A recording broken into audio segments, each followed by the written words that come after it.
I think it's important for first of all, I want to paint the picture that the English could never have entered Ireland at all without permission from the Roman Catholic Church. During the time of the famine, the Roman Catholic Church encouraged and advised the people to keep paying their rents even though they were starving, right? So what I'm going to do is paint a few tiny pictures of what went on in Ireland, which will be further than me offering my opinion. This great book by this guy called Jack O'Brien. It's called British Brutality in Ireland, and it's printed by, let me see, I think it's the Mercier Press, which is in Dublin. It's very hard to get to the shops for obvious reasons, but in it the guy quotes many other historians, and I think the best thing to do if we are going to talk about it is actually quote historians who wrote at the time that this stuff was actually really going on, so that most people obviously will try it on with me about I can't possibly know what I'm talking about, being a woman, etc., and not having gone to college as our journalist friend did last time. And so in order to protect myself from the kind of anger that comes up in me when someone throws that at me, I'm just going to read this book. So bear with me, and I want to paint a little picture. So, okay, I'm completely and utterly mortified as well, so right, so. Okay, now, when Henry II of England landed in Waterford on the 17th of October 1171, he had with him an army of some 4,000 men and the authority of an important papal document known to history as the Bull Laudabiliter. Henry clearly meant business. He intended to secure control of the land of Ireland and to keep it. He was properly armed and his papers were in order. So far as the papacy was concerned, Ireland lay within the legitimate sphere of influence of England, and despite the Reformation, that view has been demonstrated time and time again up to modern times. What most people don't realise is the Church's involvement in what took place in Ireland and later the famine. This papal document, the Bull Laudabiliter, states clearly that in view of Henry's acknowledgement that Ireland and all islands which have accepted the doctrines of the Christian faith belong to the jurisdiction of the Blessed Peter and the Holy Roman Church, and that he, Henry, proposes to enter Ireland, A, to enlarge the boundaries of the Church, B, to proclaim the truth of the Christian religion to a rude and ignorant people, C, to subject the people to law, and D, to root out from them the weeds of vice. He, Pope Adrian, the first British Pope, agrees to the proposed invasion. The English pontiff also declares that the people of Ireland should receive the invading king with honour and revere him as their lord, provided always that the rights of the Church remain whole and inviolate, and that an annual tribute of 1 penny from every house, Peter's pence, be paid to the Vatican. So for money, the blessing and approval of Adrian IV for the proposed invasion of Ireland was of vital importance to Henry in a century where the temporal power of the papacy was at its height. In a document called Dictus Papa, published a century before the invasion and attributed to Pope Gregory VII, it is proclaimed, this is to paint the picture of how the Brits couldn't come into Ireland without permission from the Church, but the Church always sneak over and make it look like the Brits did it, so that we're all fighting the wrong enemy. Okay, now, so this thing, Dictus Papa, in the age that they were so powerful, this is why they were so powerful, because this is what they said about themselves, their declaration.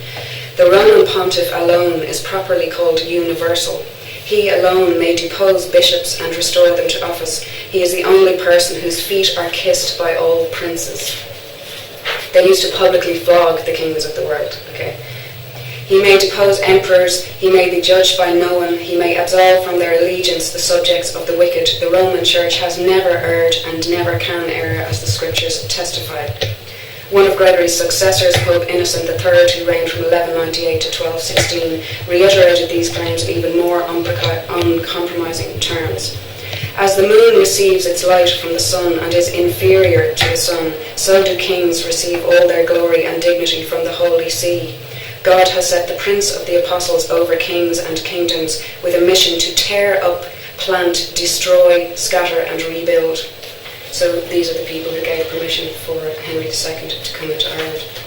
During the time of the famine, got to paint another picture here. When the English came in, what they did was, if say I'm a farmer and I'm living in this house, they drove the Irish out of their houses to live on their land. So I would be living in the shed in the garden, working the land, paying rent to a landlord who was living in my house, but the law was that I could only eat potatoes, which were grown on the land. If I grew any other vegetables, or I had chickens, or I had pigs, or I had cows, or anything else, I worked all these animals and I grew all these things, but the landlord took them all. All I could take was potatoes, and I was paying rent to the landlord for his fucking gracious permission for me to stay in my own back garden, which he robbed off me in the first place. Okay, this is the way the system was run. The English sent in their own settlers there, drove the people out to live in the mountains, made a law that they could be shot dead, literally, for eating anything other than potatoes. Okay? Now, I'm going to figure out exactly where I'm going to start here. Okay. In its long struggle to gain and keep control over the Irish people, England has persistently sought to win and hold the support of the Catholic Church. It has every reason to be proud of its successes. The original letter of approval for the invasion of Ireland by Henry II, the Bull Laudabiliter of 1155, came from the only Englishman ever to become Pope, Adrian IV. The Act of Union uniting Ireland with Great Britain had the support of the whole Irish hierarchy and many, if not most, of the lower clergy. So long as the Church had got free from the restrictions placed on it as an institution in the past, it was not much concerned about political liberty for the people. Indeed, in the struggle for political liberty, the Church, when it was not indifferent, was usually on the side of the British, as shown at the time of the Union in 1801, the repeal movement in 1842-44, the Fenians in 1867, the Plan of Campaign 1887, and in 1916-21. Even when Catholics were given the right to enter Parliament in 1829 at the price of almost total disfranchisement, the Church did not object and could be called the original multinational. Throughout the famine period, this is the most important part, throughout the famine period, and this is the key fucking issue, throughout the famine period, the Church preached the rights of property, in other words, landlordism, as vigorously as the most ruthless landlords or capitalists. On the advice of their bishops and clergy, the poor paid their rents while their families were allowed to starve to death. It is related that at a meeting in the Conciliation Hall in Dublin, 1847, John O'Connell, MP, son of the Liberator, read a letter from the Catholic bishop in West Cork, in which the bishop states, "The famine is spreading with fearful rapidity, and scores of persons are dying of starvation and fever, but the tenants are bravely paying their rents." To which O'Connell exclaimed, "I thank God I live among a people who would rather die of hunger than defraud their landlords of the rent." Commenting on the whole situation in a book called The Fall of Feudalism in Ireland, Michael Davitt writes, "There is possibly no chapter in the wide records of human suffering and wrong so full of shame, measureless, unadulterated, sickening shame, as that which tells us of, it is estimated 1,000,000 people, including presumably 200,000 adult men, lying down to die in a land out of which 45 millions worth of food was being exported in 1 year alone for rent, the product of their own toil, and making no effort, combined or otherwise, to assert even the animal's right of existence, the right to live by the necessities of its nature. It stands unparalleled in human history, with nothing approaching to it in the complete surrender of all the attributes of manhood by almost a whole nation in the face of an artificial famine, because the priest said, pay the rent, do it, right? Now,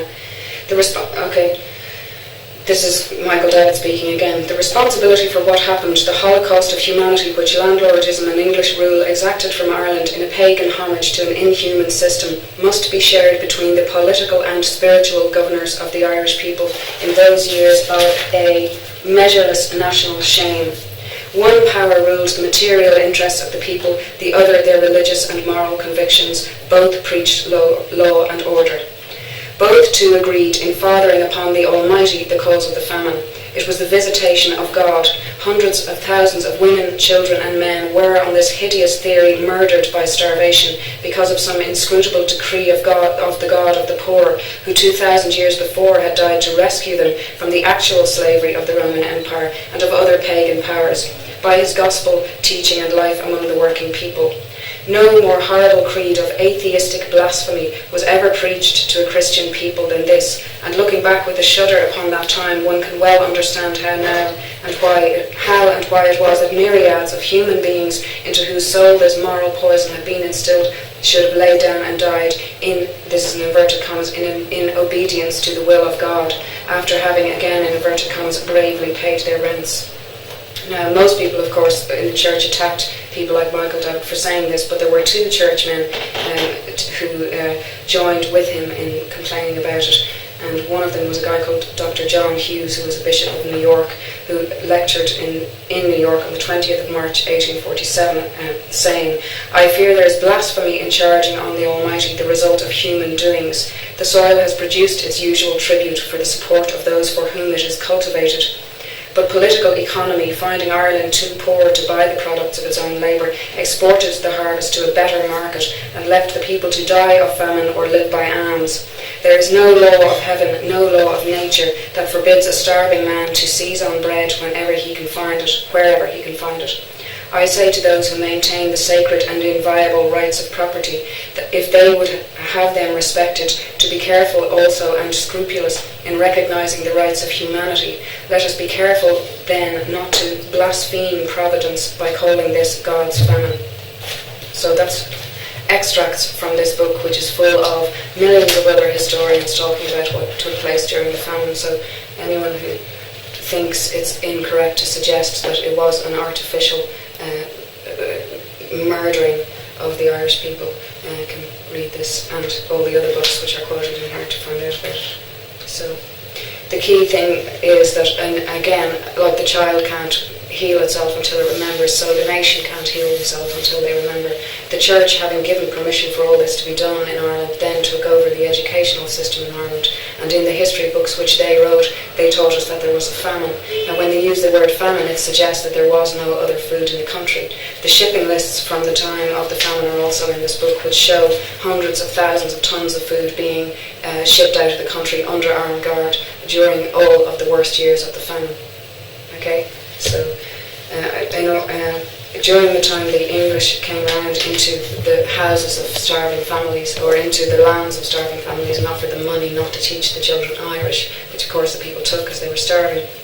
But because they lost their language, they lost contact with their history, because the way we used to pass on our history was vocally. We used songs to pass on our history.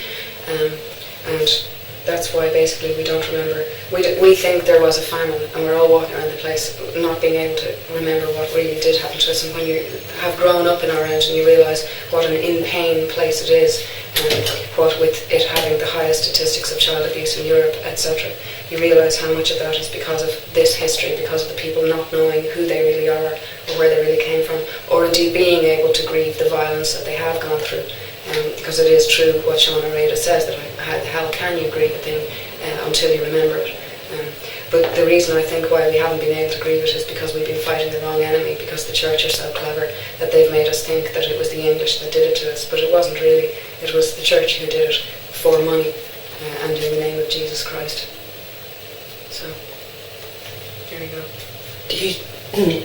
Do you ever see, just as an Irish person, the Irish nation being healed? Yeah, I do. I think and peace. Yeah, I do.